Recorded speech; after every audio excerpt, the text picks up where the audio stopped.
Ana teringat sebuah riwayat yang dikeluarkan Imam Ahmad dalam sunannya, Al-Hakim dalam mustadraknya, bahwasanya Umar radhiyallahu, lihat bagaimana para sahabat tuh hatta dalam masalah dunia nggak mau menyelisihi Rasulullah SAW. Lalu bagaimana dalam masalah agama? Coba perhatikan. Umar bin Khattab suatu hari jalan di gang-gang rumahnya para sahabat menuju ke Masjid Nabawi. Jalan. Umar bin Khattab dengan tampangnya, antum tahulah, wong dehemannya saja dalam hadis Muslim bikin tukang cukur kencing berdiri, ya kan? Beliau mau cukur, bukan beliau mau bekam di kepala, maka beliau cukur dulu. Tapi pas dicukur nggak sengaja, dehem, itu tukang cukurnya langsung kencing berdiri. Saking itu dehemannya Umar, saking menggelegar suaranya, mungkin kayak gemuruh atau apa gitu kan. Maka apa? Yang sebenarnya upahnya bukan 40 dirham, maka untuk uang kaget dikasih 40 dirham oleh Umar radhiyallahu taala anhu. Umar jalan menuju masjid. Tiba-tiba di pertengahan jalan ada talang untuk, biasanya untuk jatuh hujan ya, talang. Itu apa? Dari rumahnya seorang sahabat ada talang. Moncong ke jalan.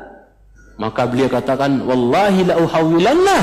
Demi Allah, ini saya akan lencengkan ini talang. Ini kok menghadap jalan nanti ngenain orang gitu kan? Ya, kok agak ngelenceng ke jalan nanti ngenain orang ini. Siapa punya? Naik dia nggak pakai ngomong, langsung dia naik. Seret. Dia apa? Dipalingkan itu talang itu, jangan sekalian. Dipalingkan arahnya. Ini Al-Hakim meneriwayatkan Imam Ahmad dalam Musnadnya. Dilencengkan, turun, datang ke masjid. Biasa nanya-nanya. Siapa tuh punya talang, masang-masang talang ngoncong ke jalan nanti kena orang apa basah keciprat apa, siapa itu? Maka apa? Para sahabat mengatakan itu yang masang Rasulullah lo Umar, katanya. Itu talang yang masang siapa? Rasulullah SAW. Nggak pakai ngomong, langsung kemana? Naik lagi ke atas. Diarahkan persis yang diarahkan oleh Rasulullah sallallahu alaihi wasallam. La ilaha illallah. Dalam perkara dunia saja mereka enggak berani menyelisihi Rasulullah SAW. Bagaimana masalah agama? La ilaha illallah. Tanggung jawab mereka yang apa? Mengajak manusia, mengajak umat kepada yang bukan ajaran Rasulullah sallallahu alaihi wasallam. Allah tuntut nanti di hari kiamat. Waliyatubillah. Contoh lain saya bawakan misalnya Abdullah bin Mas'ud yang tadi saya bilang tipis betis.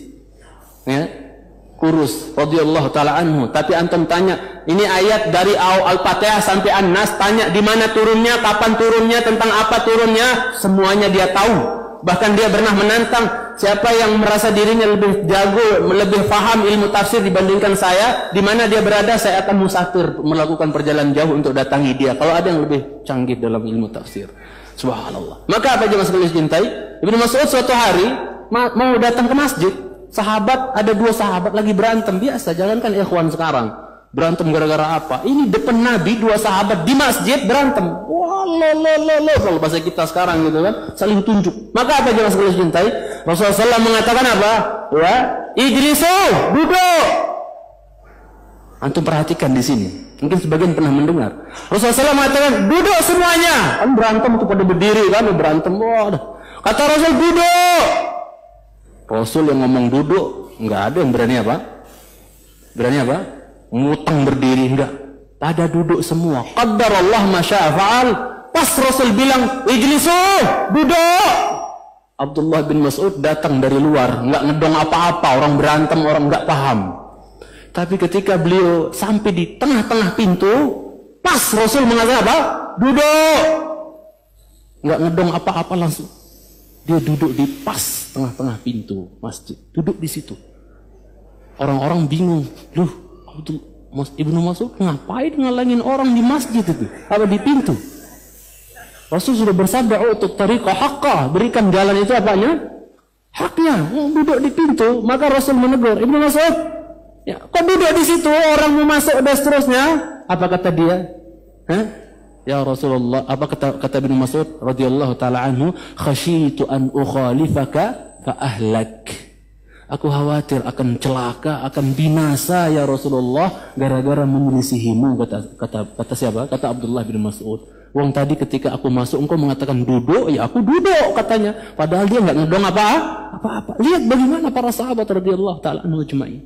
Ya, Hatta dalam masalah dunia nggak berani menyelisih Rasulullah, apalagi mengganti-ganti dalam masalah agama, nggak berani mereka.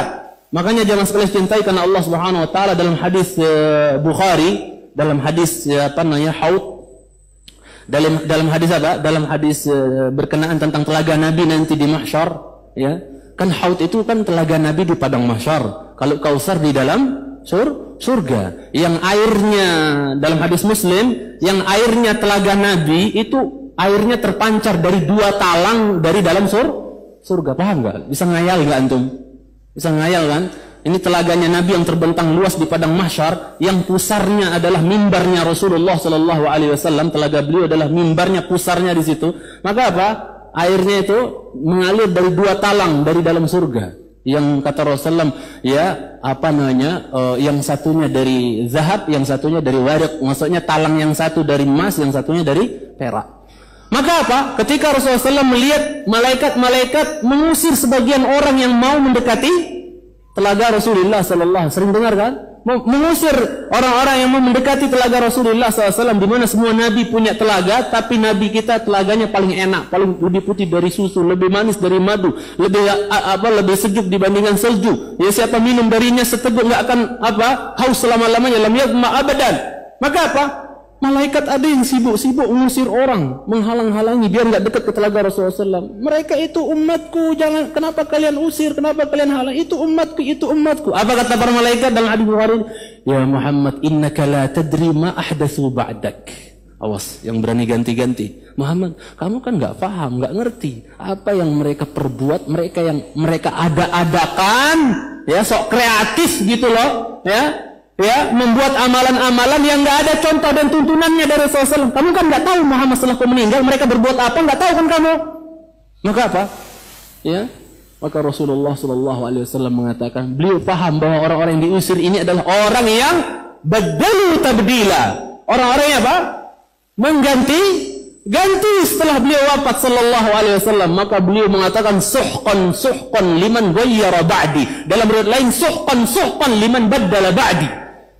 Ya, jauh sana. Orang-orang yang berani mengganti setelahku, sana pergi. Tidak diterima oleh Rasulullah SAW. Yang lebih ajib lagi, mohon maaf kalau ada yang tersinggung, jangan tersinggung, tapi ya, kita mungkin lagi proses perubahan kali ya. Ana cuman berpikir, ketika ada orang bangkit dari mahsyar, udah haus, ngumpul di mahsyar, butuh minum. Ya kan, orang bangkit dari mahsyar, di kuburnya kan wirdan utasha, dalam keadaan haus, dahaga, butuh minum tidak? Iya. Tapi datang dalam keadaan apa? Bersih gitu, nggak bawa lambang kejantanan seorang laki-laki gitu. Dia nggak bawa. Masa dia meminta air sama Rasulullah begini? Masa begini ya? Ditutup.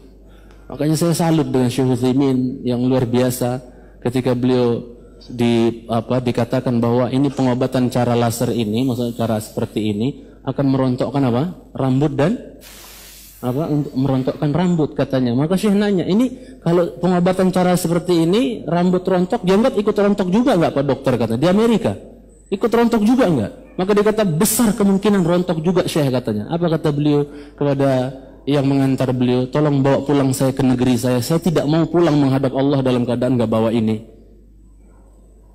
nggak mau pulang kepada Allah dalam keadaan nggak bawa ini. Maka kalau ada ikhwan nanya, saya kemarin ini ada orang, Ustadz saya ditawarin kerja bagus, gajinya keren dan seterusnya, tapi apa?